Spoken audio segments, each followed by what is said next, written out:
Pray lang natin sa Lord. Adrian, yung questions lang. Oh, sige.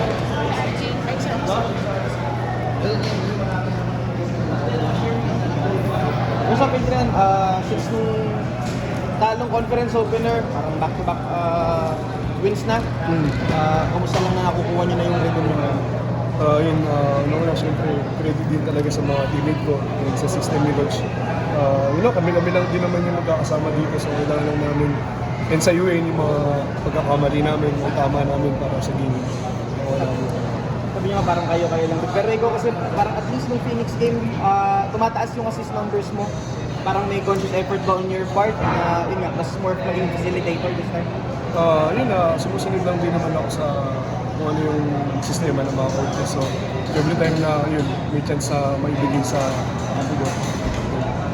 Parang sabi rin kasi ni Coaching, parang tinatry ka nga rin na lang gawing more of a point guard this time dahil nga wala na si Mamu. Paano mo lang in-embrace yung ganung role na binibigay sa'yo? Yun nga, dahil wala na si Mamu. Challenge din sa akin yun, pero kailangan ko rin mag-improve. So malaking tulong din yun yung binibigay sa akin ng coaching na role.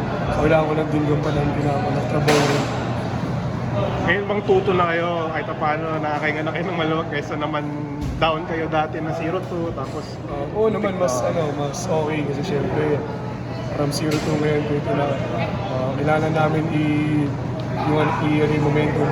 Wala pa namin igitan yung aggressiveness namin, yung effort namin para makuha pa namin pala. Ito yan yung grupo nyo kasi parang magkakadikit talos eh. May 4-1, tapos parang may 3-2, tapos 1-2 sa baba. So medyo paano yung grupo? Anything hanapin, parang ganun. So one game at a time lang. Focus lang kami every game kung ano mga dapat gawin namin. Tsaka na namin isipin kung ano mangyayari sa dulo. Magnolia ba? Magnolia, no? Opo, Next game. So Magnolia. mabigat, another big game for you. So yun lang. Break kami bukas, trabaho ulit sa susunod na araw.